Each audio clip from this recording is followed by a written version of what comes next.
farmers and agriculture going to a place of environmental friendliness is filling our hearts with hope that everything is for a purpose and nothing is lost. The Joint Chief Landscape Restoration Partnership is an initiative that allows the U.S. Forest Service and the Natural Resources Conservation Service to work together.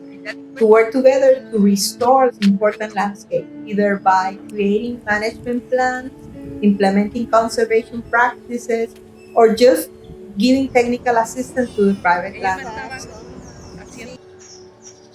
Cuando pasa el huracán María, ya que los ranchos y corrales que habían existentes también se destrozaron y eso nos hizo movernos hacia Tillo.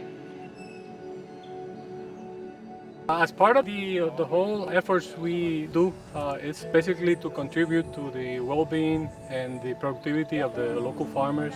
They get a lot of important information on the biodiversity of their properties so that they can manage the property and all of the practices in accordance with the conservation of the environment.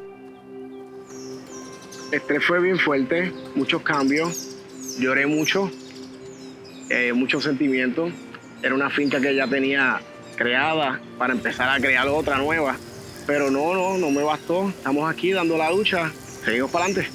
It wasn't easy for him to implement the practices, but we tried to work as a team to create a proper function in his land and also to make him an example to other farmers in the area. People are more conscious about the environment, the climate change, and the treatment of the animals. So we're glad to help those farmers get to that point that they feel happy to make their mark and to have a proper outcome. Because the more practices that you implement in your farm, in production is going to go up because everything is a system. That's the beauty of it. It's two agencies working together for a common goal, which is improvement of the natural conditions of an important landscape.